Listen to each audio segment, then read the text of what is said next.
ایسی کون سی چیزیں ہیں جو ہمارے ساتھ خاص ہیں، جو انسانوں میں ہیں لیکن جانوروں میں نہیں ہیں؟ مثال کے طور پہ ہمیں اپنی بات کسی کو سنوانی ہوتی ہے۔ بعض اوقات آپ کسی سے کوئی بات کر رہے ہیں، آپ اپنی بات سمجھا رہے ہیں اور دوسرا بندہ کہہ رہا ہے ہاں ہاں ٹھیک ہے۔ آپ سوچتے ہیں یار آپ نہیں سن رہے جو میں کہنا چاہ رہا ہوں، آپ یہ کہہ تو رہے ہو کہ سن رہے ہیں لیکن نہیں سن رہے، اور آپ کو فیل ہوتا ہے کہ یار مجھے کوئی سننے والا ہی نہیں ہے، مجھے ڈسمس کیا جا رہا ہے، مجھے اگنور کیا جا رہا ہے۔ انسانوں کی نیڈ ہے کہ ان کو کوئی بھی اگنور نہ کرے۔ بلیوں کو کوئی پرواہ نہیں ہے اس بارے میں، پرندوں کو کوئی پرواہ نہیں ہے اس بارے میں، لیکن انسانوں کو ہے۔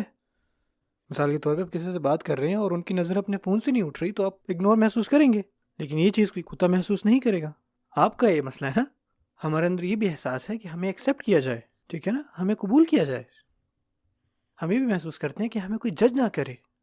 ہم یہ بھی چاہتے ہیں کہ ہماری غلطیوں کے بارے میں کوئی بات نہ کرے۔ ہم محفوظ محسوس کرنا چاہتے ہیں، نہ صرف فزیکلی بلکہ ایموشنلی بھی سیف محسوس کرنا چاہتے ہیں۔ تو یہ جتنی بھی ڈفرینٹ ایموشنل نیڈز ہیں نا، یہ ساری اندر ہیں ہمارے، اور ان چیزوں کی ہم امید کرتے ہیں کہ ہمیں دوسروں سے ملیں گی، خاص کر جو ہمارے ارد گرد ہیں۔ مثال کے طور پہ بچہ یہ امید رکھتا ہے کہ وہ سب سے زیادہ محفوظ اپنی ماں کی گود میں، اور جو ازواج ہیں وہ ایک دوسرے سے یہ امید رکھتے ہیں کہ وہ دونوں ایک ساتھ محفوظ ہیں۔ پتہ ہے آپ کو، اب پتہ ہے ازواج کو قرآن مجید میں لباس کہا گیا ہے ایک دوسرے کا، اور پتہ ہے ایسا کیوں کہا گیا ہے؟ کیونکہ جب آپ اپنے کپڑے پہنتے ہیں تو اس لباس اور آپ کے جسم میں کچھ بھی چھپا ہوا نہیں رہتا، پھر آپ کے لباس کو سب پتہ ہے، آپ کے سارے راز۔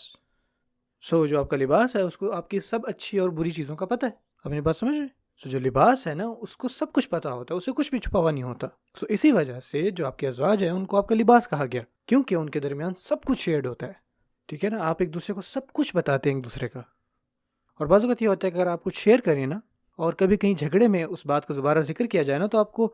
برا محسوس ہوتا ہے، تو آپ سوچتے ہو کہ یار کاش کہ میں بات شیئر ہی نہ کرتا۔ اور یہ جو میں نے نیڈز مینشن کی ہیں، جیسے کہ محفوظ فیل کرنا یا کانفیڈنٹ محسوس کرنا، یہ نیڈ کہ آپ کسی سے بات کر سکیں آرام سے، یا آپ کو کوئی سنے آرام سے، یا آپ سے کوئی محبت کرے، یا آپ کی حفاظت کی جائے، یہ تو بیسک ضروریات ہیں ایک انسان کی، نہ صرف فزیکل بلکہ ایموشنل بھی۔ جب یہ نیڈز پوری نہیں ہوتی،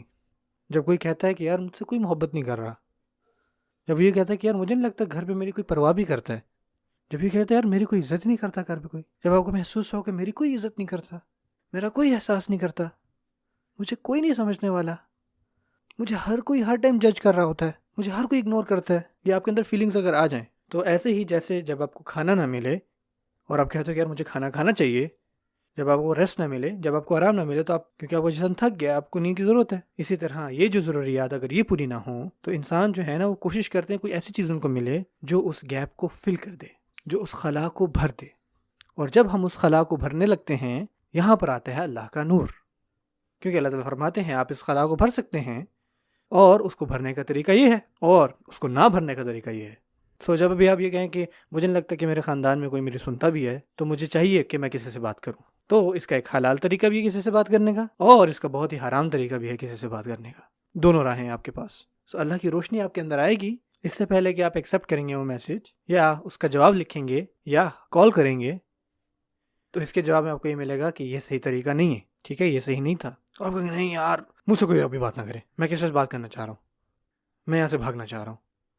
آپ کے اندر بیسکلی یہ جو احساسات ہیں، یہ جو ایموشنز ہیں جو کہ بہت ہی زیادہ مضبوط ہیں، لیکن پھر بھی اللہ تعالیٰ جو ہے آپ کو اپنی روشنی دے گا تاکہ ہم اپنے آپ کو بچا سکیں ان تمام برے خیالات سے۔